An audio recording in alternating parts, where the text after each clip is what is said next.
Saya jamin kamu pasti rugi kalau kamu nggak tahu tentang UPS. Birdhand Eagle. Saving for future. Waktu lalu ada yang komen, bosen bang, bahas antam mulu. Sekali-sekali dong bahas UPS. Yo. Sempat waktu lalu ada yang tanya, bang saya sudah scan QR code yang ada di belakang sini tapi kok nggak bisa ya? Lalu sudah dicoba pakai aplikasi apa aja? Aku tanyakan gitu kan. Dia bilang katanya pakai CertiEye. Nah itu dia.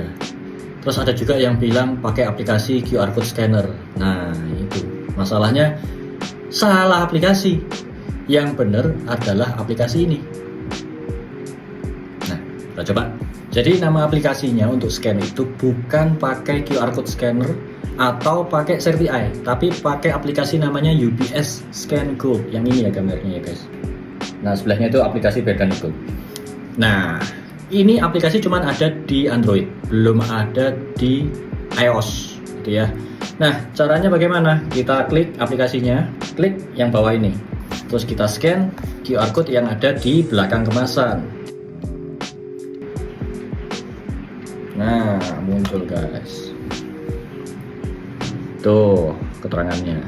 Oke, kalau kemasan yang lebih lama bagaimana?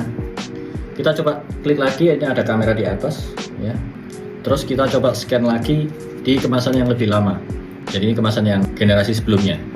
Kita coba scan QR code yang ada di belakang pakai aplikasi. Nah muncul kan? Ini ada ya, muncul ya datanya ya. Berarti ini asli ya. Ini juga asli. Berdasarkan scan ya, berdasarkan scannernya dinyatakan asli. Nah terus ada kemasan yang sebelumnya lagi. Jadi kemasan yang terbaru kan yang ini guys. Kemasan yang sebelumnya itu seperti ini. Sebelumnya ini juga ada kemasan lain lagi, yaitu kemasan yang seperti ini. Bedanya apa sih? Bedanya belakang masih pakai barcode yang nggak bisa di scan. Nah yang baru kemasannya bisa pakai QR code yang bisa di scan. Yang lebih baru lagi tentu bisa juga. Sertifikasinya sama, masih sama-sama SNI.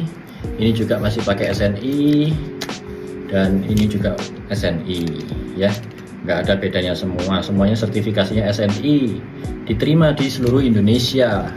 Jadi UPS ini sifatnya lebih ke lokal ya. Kalau dijual ke luar negeri bagaimana? Ya bisa-bisa aja, cuman bedanya kalau UPS itu akan dikupas kemasannya lalu diperiksa dalamnya. Atau mungkin kalau tokonya punya peralatan canggih seperti mesin XRF, mereka akan cek langsung pakai mesin XRF, dan itu akan mempercepat untuk menguji emasnya dan mereka akan menerima buyback. Jadi nggak harus pakai merek Antam untuk bisa jual emas di luar negeri. Ada yang tanya juga, ada nggak sih UPS yang palsu? Kok dari kemarin bahasnya Antam mulu yang palsu? Wih, jadi Antam yang palsu itu sekali lagi ya, bukan dari pabrik Antam. Yang memalsukan adalah orang-orang dari luar ya. Jadi rakyat-rakyat jelata yang otaknya pinter tapi dipakai buat hal-hal yang jahat. Nah itu yang membuat Antam palsu. UPS pun juga begitu. Ada UPS yang palsu, itu datangnya dari orang-orang yang biasa sudah bergelut di dunia emas. Mereka juga jago dalam hal mereplika. Mereka juga punya peralatan yang lengkap untuk membuat kemasan sekaligus membuat emas palsu. Itu mereka gunakan akal budi mereka yang tidak budiman. Jadi mereka punya akal yang cerdik, cerdas, tapi dipakai untuk sebuah kejahatan. Dari sini pasti teman-teman ada yang bilang, wah konten ini bakal mengajarkan para penipu dong, ngajarin para penipu untuk menipu lebih canggih lagi. Ilustrasinya adalah begini, pisau dapur juga bisa dipakai buat potong tomat, dan bisa pakai buat potong daging, juga bisa pakai buat bunuh orang. Tergantung siapa penggunanya. Jadi pisau ini hanyalah seperti akal budi yang kalian punya. Otak kalian yang kalian pakai ini dipakai buat apa? Dipakai buat belajar kah? Atau dipakai buat nipu? Dan kalau misalnya ada penipu yang di sini menonton video saya dan ingin menipu, belajar untuk menipu lebih canggih lagi, saya siap untuk membongkar modus Anda. Buat bahan konten buat saya. Kamu bisa kena tipu, itu karena kamu bodoh. Dalam artian kamu masih belum tahu, ya. Kalau kamu sudah tahu seluk-beluknya bagaimana cara memeriksa emas yang asli dan palsu, maka sangat kecil kemungkinan kamu kena tipu. Jadi ini bukan konten tutorial, tapi ini konten untuk mengedukasi. Oke, bukan tutorial untuk menipu, tapi untuk mengedukasi. Oke, lanjut lagi. Jadi UBS yang sering dibuat palsu itu biasanya UBS yang retro, yang kemasan lama. Kenapa? Karena memang kemasannya itu masih belum packaging seperti ini, nggak solid gitu ya. Jadi dipakai dalam bentuk yang seperti ini. Sorry, aku nggak punya bahannya, tapi ya you get the idea. Kemasan seperti itu biasanya lebih mudah untuk dipalsukan. Dipalsukan macam-macam, ada dicetak ulang dengan kadar yang berbeda. Jadi tulisannya 99,99, tapi ternyata kadarnya nggak sampai, mungkin 50%, atau mungkin kadarnya 20 karat, jadi bukan 24 karat. Nah, jadi mereka main kadar.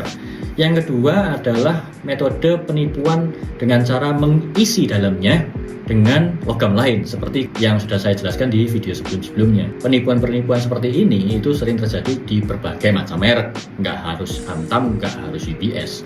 Di merek-merek lainnya juga sering terjadi. Nah, gimana cara mengantisipasinya? Yaitu kita harus belajar caranya untuk menaksir emas.